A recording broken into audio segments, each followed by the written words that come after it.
Council classes में आप लोगों का एक बार फिर स्वागत है। आज हम लोग चर्चा करने जा रहे हैं लोक सेवा आयोग द्वारा जो भी परीक्षाएं आयोजित होने वाली है वो दिसंबर में आयोजित हो रही हैं, क्यों नहीं होंगी इसके बारे में चर्चा करेंगे। और सबसे महत्वपूर्ण चर्चा कि क्यों नहीं हो रही है उसके पीछे का कारण क्या है। सीधे से हम लोग मुद्दे पे आते हैं कि अभी एक आंदोलन चल रहा है लोक सेवा आयोग द्वारा जो भी परीक्षाएं अब आयोजित की जा रही हैं। सीधे सीधे बात करें तो यूपीपीसीएस प्री और आरओ एआरओ 2023 की, जिसकी परीक्षा दिसंबर में, और यूपीपीसीएस प्री 2024 की भी परीक्षा दिसंबर में होनी प्रस्तावित है, लेकिन कि 2 शिफ्ट में वो परीक्षाएं होनी है। इसके विरोध में जो परीक्षार्थी हैं वो आंदोलनरत हैं, पहले ट्विटर के माध्यम से, उसके बाद पत्राचार मैसेज के माध्यम से, लेकिन अब सीधे जब ये जानकारी मिले कि यूपीपीसीएस प्री की परीक्षा 7 और 8 दिसंबर में आयोजित होनी सुनिश्चित है और वो परीक्षा, उस परीक्षा को कराने के लिए आयोग द्वारा सेंटर्स मांगे गए हैं, उस पत्र के हवाले से परीक्षार्थियों को जानकारी हुई और उसी के विरोध में परीक्षार्थी इलाहाबाद में, प्रयागराज में धरना दे रहे हैं लोक सेवा आयोग में, चूंकि वहां के सचिव के द्वारा कुछ बातें की गई हैं। अब वो सारी कौन सी बातें हैं, क्या परीक्षाएं दिसंबर में होंगी, या अगर दिसंबर में नहीं होंगी तो वो कब होंगी, और जो यूपीपीसीएस की परीक्षा होने वाली है उसमें पदों की संख्या कितनी रहने वाली है, इन सब सारी बातों के बारे में हम लोग यहाँ पर चर्चा करेंगे और तथ्यपरक चर्चा करेंगे, जिसके पीछे कोई आधार हो, बेसिर पैर की बातें हम लोग नहीं करेंगे या ऐसी बात करने से हम लोग बचने का प्रयास करेंगे। तो 3 मुख्य बातें। सबसे पहले कि परीक्षा कब होगी, क्यों दिसंबर में नहीं होगी, और आंदोलन कैसा चल रहा है, उसमें क्या साथ देना चाहिए, सहभागिता होनी चाहिए, किसके लिए आंदोलन है, किसके भविष्य का आंदोलन है, कौन सही है, परीक्षार्थियों की मांग या आयोग। इन सारी महत्वपूर्ण बिंदुओं पे हम लोग चर्चा करेंगे। तो सीधे हम लोग आ जाते हैं अपने मूल मामले पे।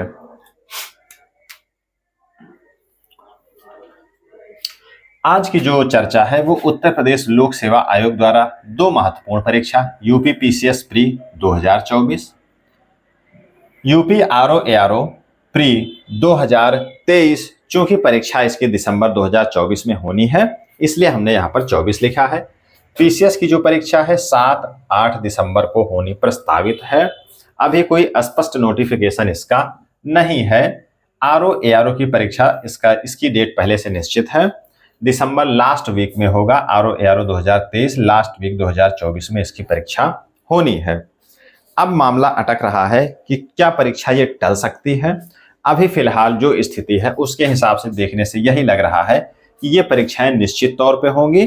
इसीलिए हमने जो बिंदु बनाया है कि क्यों नहीं होगी परीक्षा, तो सबसे पहले नहीं होने का जो सबसे पहला कारण है कि परीक्षार्थियों द्वारा विरोध किया जा रहा है, आंदोलन चल रहा है कि जिस पैटर्न पे इस समय आयोग परीक्षा कराना चाह रहा है उस पैटर्न पे परीक्षा नहीं होनी चाहिए। उसमें मुख्य मांग परीक्षार्थियों की यही है कि जो 2 शिफ्ट में परीक्षा कराई जा रही है उसको पूर्व की भांति 1 शिफ्ट में कराया जाए। क्योंकि 2 शिफ्ट में कराने का उद्देश्य यह है कि उसका प्रभाव ये पड़ेगा कि नॉर्मलाइजेशन करना पड़ेगा। मतलब कि पहला पेपर अगर जो दे करके आया है उसका जो पैटर्न है वो थोड़ा सा अलग होगा, उसका जो स्टैंडर्ड है, जो मानक है वो अलग होगा। दूसरी शिफ्ट में जो परीक्षा देगा उसका स्टैंडर्ड मानक अलग होगा, बाद में उसको नॉर्मलाइज किया जाएगा, तब वहां से निकल करके आएगा कि किसको कितना अंक मिलेगा। अब जहां जहां भी ये नॉर्मलाइजेशन की प्रक्रिया चल रही है, पूर्व में आयोग में भी चल रही थी, मेंस में उसका विरोध हुआ, हटाया गया, वहां से प्रक्रिया सही नहीं थी। और यूपी ट्रिपल एससी में वहां भी स्पष्टता नहीं रहती कि नॉर्मलाइजेशन का फार्मूला क्या है, और सभी को लगता है कि न्याय नहीं हो पा रहा है। इसके विरोध में आंदोलन चल रहा है। इस विरोध के ही चलते परीक्षा टलने की पूरी संभावना नजर आ रही है। दूसरी हम लोग बात करें सेंटर की, सेंटर ढूंढे नहीं मिल रहे हैं। वर्तमान में जो लीक होने के कारण स्थिति टाइट की गई है शासन के द्वारा कि जो प्राइवेट स्कूल्स हैं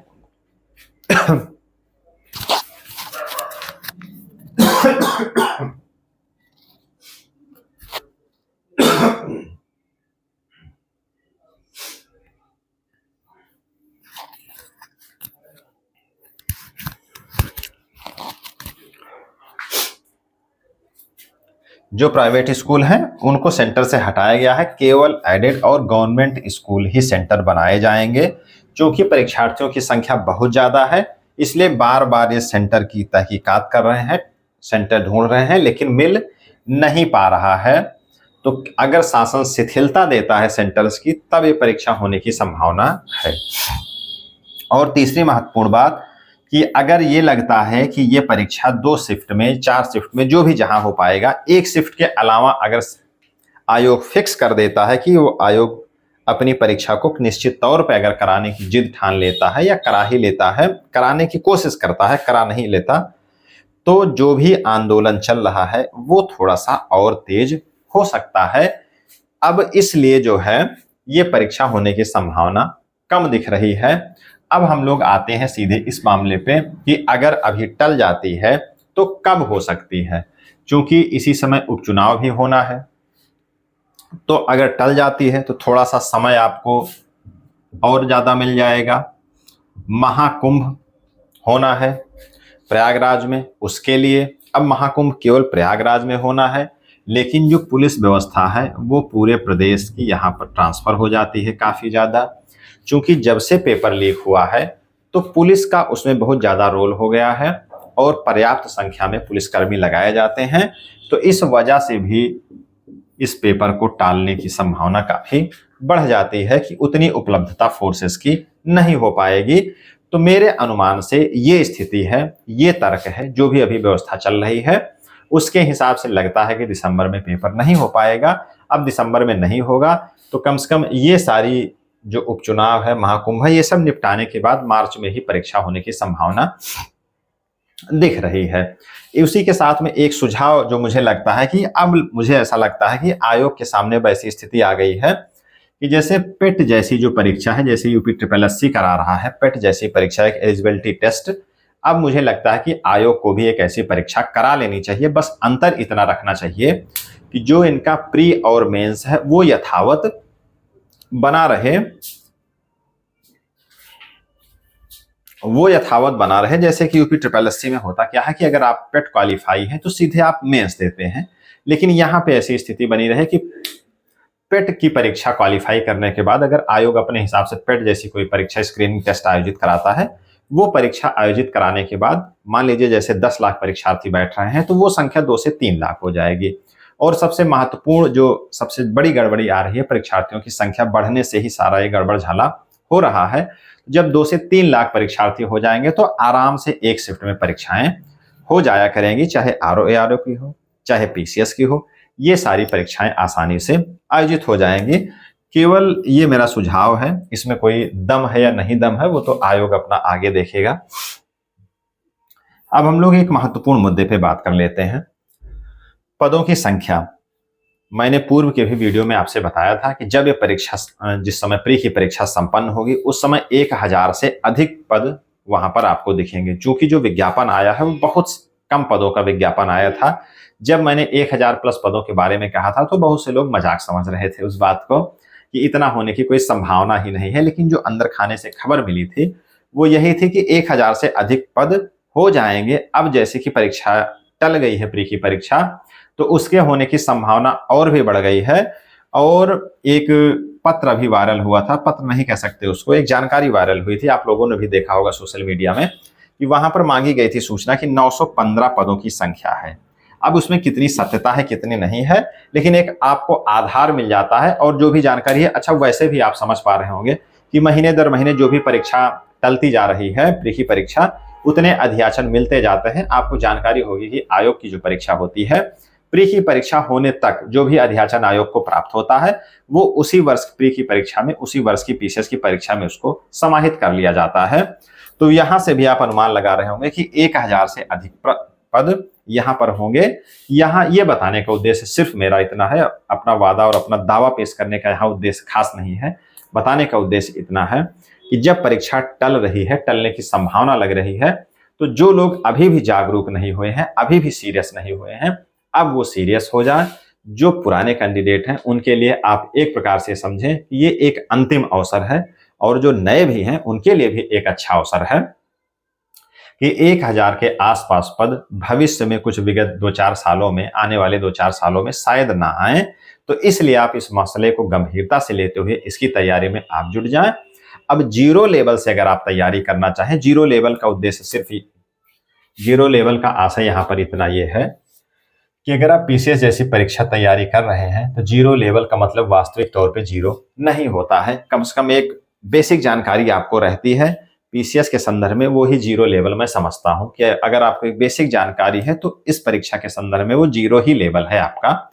उतनी तैयारी जिसकी है, उसके बाद 3 से 4 या 5 महीने का समय आपको मिल रहा है। अगर परीक्षा टलती है तो आप इस हमारा जो मानक है जीरो लेवल का, वहां से आप तैयारी शुरू करके 1000 पदों पर कम से कम आप मेंस में तो आप निश्चित तौर पे पहुंच सकते हैं और आपको पहुंचना भी चाहिए। और जिनकी तैयारी थोड़ी ठीक ठाक है उनको अंतिम चयन के लिए निश्चित तौर पे प्रयास करना चाहिए।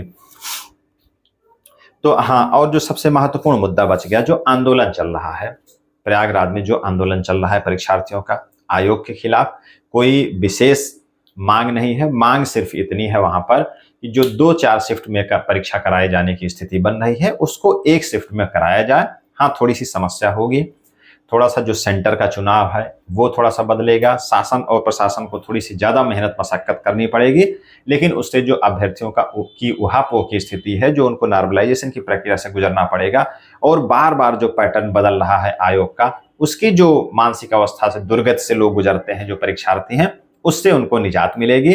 एक हमने जो पिछली बार पैटर्न बदला था, पैटर्न तो अक्सर बदल रहा है, हर साल 2 साल में देखा जा रहा है कि पैटर्न बदलता जा रहा है।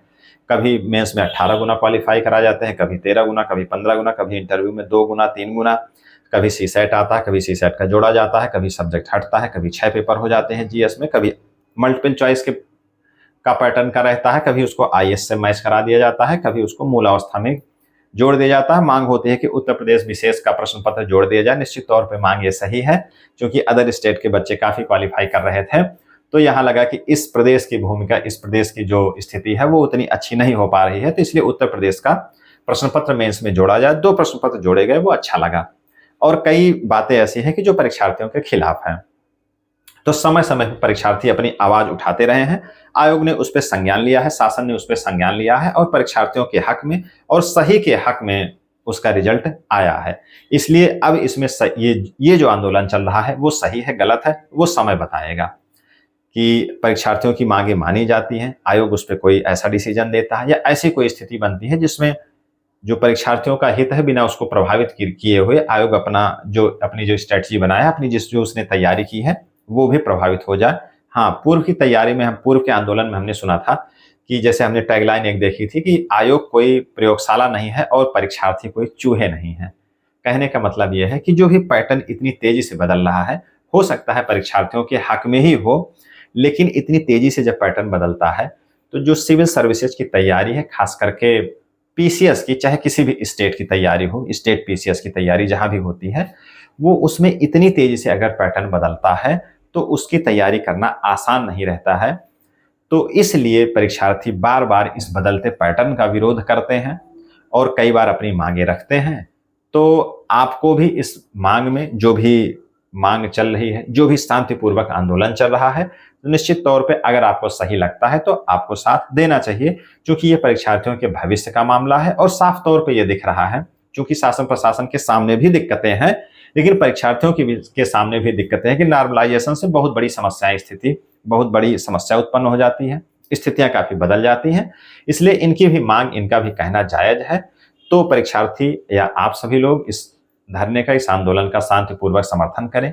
फेसबुक, व्हाट्सएप पर जो भी आपको मीडियम मिलता है, ट्विटर से ट्वीट करते हुए आयोग तक अपनी बात पहुंचाएं और आयोग और शासन मिल करके एक परीक्षार्थियों के हित में अपना निर्णय ले, जिससे ना परीक्षा की शुचिता प्रभावित हो, ना बहुत विलंब हो कि परीक्षा विलंब होती चली जा रही है, और इस प्रकार का जो गड़बड़ झाला हो जाता है उससे भी परीक्षार्थी बचे और मानसिक जो शोषण हो रहा है, मानसिक जो अवसाद की स्थिति आती है, उसको परीक्षार्थियों को न झेलना पड़े। तो ये सारी कहानी, पूरी कथा जो हमारे द्वारा भी गाई गई, उसको आप समझ रहे हैं, सारी बातें आपने समझ लिया है।